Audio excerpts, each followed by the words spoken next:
Sir, CCPS ಅಲ್ಲಿ ಒಂದು case ದಾಖಲಾಗಿತ್ತು. DB ನಟೇಶ್ ಅವರು ಒಂದು ದೂರು ಕೊಟ್ಟಿದ್ರು. ಆ ಕೇಸಲ್ಲಿ ಸ್ನೇಹಮಯಿ ಕೃಷ್ಣ ಅರೆಸ್ಟ್ ಆಗಿದೆ. ಕೇಸ್ ಏನಂತ ದೂರು ಕೊಟ್ಟಿದ್ರು, ಈಗ ಇದುವರೆಗೆ ಏನಾಗಿದೆ ಸರ್? ಪ್ಲೀಸ್. ದಿನಾಂಕ 18ನೇ ತಾರೀಕು ನಟೇಶ್ ಅನ್ನೋರು ಒಂದು ಠಾಣೆಯಲ್ಲಿ ದೂರು ಕೊಟ್ಟಿರ್ತಾರೆ. ಸೊ ಆ ದೂರು ಅನ್ವಯ ಫರ್ದರ್ ಪ್ರಿಲಿಮಿನರಿ ಎನ್ಕ್ವೈರಿ ಮಾಡಿರ್ತೀವಿ. ಅದರಲ್ಲಿ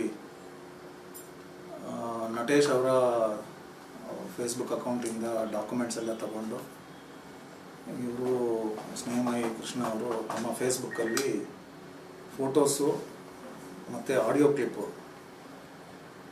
ಕ್ರಿಯೇಟ್ ಮಾಡಿಬಿಟ್ಟು ಪೋಸ್ಟ್ ಮಾಡಿಬಿಟ್ಟು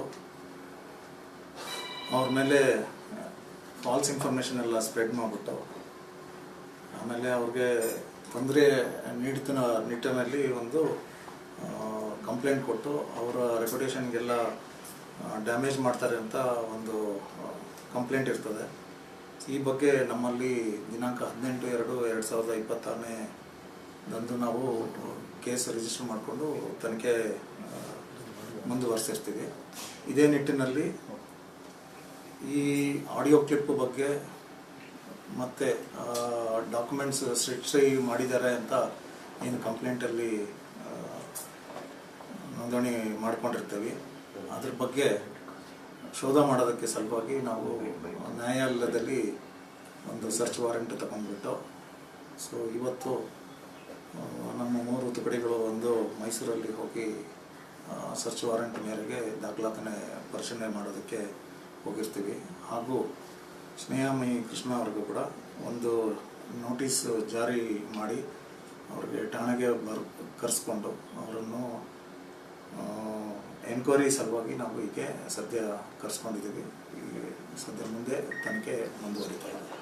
ಸರ್, ಈಗ ಅಲಿಗೇಷನ್ ಒಂದು ಅವರು ಫೇಸ್ಬುಕ್ಗಳಲ್ಲಿ ಹಾಕ್ತಾ ಇದ್ರು ಮತ್ತು ಸೋಷಿಯಲ್ ಮೀಡಿಯಾ ಬೇರೆ ಬೇರೆ ಕಡೆ ಎಲ್ಲ ಪ್ರಚಾರ ಮಾಡ್ತಾ ಇರೋ ಒಂದು ವಿಚಾರಕ್ಕೆ ಸಂಬಂಧಪಟ್ಟಂಗೆ ನಟೇಶ್ ಇನ್ನೇನು ಆರೋಪ ಮಾಡಿದ್ದಾರೆ ಧ್ವನಿ ಮಾತ್ರನ ಅಥವಾ ಹಣದ ವಿಚಾರಕ್ಕೆ ಸಂಬಂಧಪಟ್ಟಂತೆ ಎಕ್ಸ್ಟ್ರಾಕ್ಷನ್ ಆ ರೀತಿಯ ವಿಚಾರಗಳೇನಾದ್ರು ಬಂದಿದೆಯಾ, ಏನಾದರೂ ದೂರಿದ್ದಾರೆ ಅದರಲ್ಲಿ?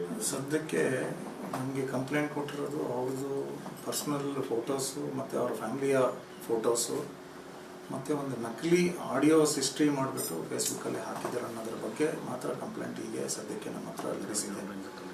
ಫರ್ದರ್ ಅವ್ರದ್ದು ಇನ್ವೆಸ್ಟಿಗೇಷನಲ್ಲಿ ಏನು ಬರ್ತದೆ ನೋಡ್ಬಿಟ್ಟು ತನಿಖೆ ಆ ನಿಟ್ಟಿನಲ್ಲಿ ಹೋಗ್ತದೆ. ಈಗ ಕ್ವಶನಿಂಗ್ ನಡೀತಾ ಇದೆ, ಈಗ ಅರೆಸ್ಟ್ ಅಂತೇಳಿ ತೋರಿಸಿ ಈಗ ಸದ್ಯ ಪ್ರಿಲಿಮಿನರಿಗೆ ನಾವು ಅವ್ರಿಗೆ ನೋಟಿಸ್ ಜಾರಿ ಮಾಡಿಬಿಟ್ಟು ಕ್ವಶನಿಂಗ್ ಮಾಡ್ತಾ ಇದ್ದೀವಿ. ಸೊ ಬೇಸ್ಡ್ ಆನ್ ಎವಿಡೆನ್ಸಸ್ ಏನು ಬರ್ತದೆ ನೋಡ್ಕೊಂಡ್ಬಿಟ್ಟು ಮುಂದಿನ ಕ್ರಮ. ಮನೆ ಸರ್ಚ್ ನಡೀತಾ ಇರೋದ್ರಿಂದ ಸರ್ ಅಲ್ಲಿ ಮೈಸೂರಿಗೆ ಕರ್ಕೊಂಡೋಗಿ ಮಜರ್ ಪ್ರಕ್ರಿಯೆ ಆ ರೀತಿ ಏನಾದರೂ ಇದಿದೆಯಾ, ಕ್ರಿಯೆಗಳೇನು? ಅದು ಫರ್ದರ್ ತನಿಖೆ ಮಾಡ್ತೀವಿ. ಈಗ ಡಿಪೆಂಡಿಂಗ್ ಅಪಾನ್ ಅವ್ರದ್ದು ಸ್ಟೇಟ್ಮೆಂಟಲ್ಲಿ ಏನು ಬರ್ತದೆ ನೋಡ್ಬಿಟ್ಟು ಫರ್ದರ್ ತನಿಖೆ ಮಾಡ್ಕೊಳ್ತೀವಿ. ಸರ್, ಮೈಸೂರು ದಾಳಿ ವೇಳೆ ಏನಾದರೂ ಮನೇಲಿ ಇಂಥ ಇವ್ರದ್ದು ಡಾಕ್ಯುಮೆಂಟ್ಸ್ ಇಲ್ಲಿ ನಕಲಿ ಅಂತ ಆರೋಪ ಮಾಡೋದ್ರಿಂದ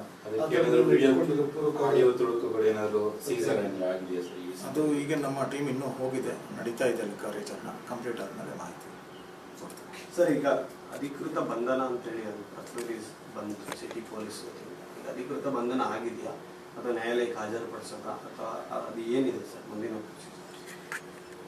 ಈಗಾಗಲೇ ನಾನು ಹೇಳ್ದಂಗೆ ಅವ್ರದ್ದು ವಿಚಾರಣೆ ನಡೀತಾ ಇದೆ. ಬೇಸ್ಡ್ ಆನ್ ವಿಚಾರಣೆ ಮತ್ತು ಎವಿಡೆನ್ಸಸ್ ಏನಿದೆ ನೋಡ್ಕೊಂಡ್ಬಿಟ್ಟು ಫರ್ದರ್ ಕ್ರಮ ಜರುಗಿಸ್ತೀವಿ. ದಸ್ತಗಿರಿ ಮಾಡಬೇಕಾದ್ರೆ ದಸ್ತಗಿರಿ ಮಾಡಿಬಿಟ್ಟು ನ್ಯಾಯಾಲಯಕ್ಕೆ ಹಾಜರುಪಡಿಸ್ತೀವಿ. ಸೊ ಸದ್ಯ ಕ್ವಶನಿಂಗ್ ನಡೀತಾ ಇದೆ.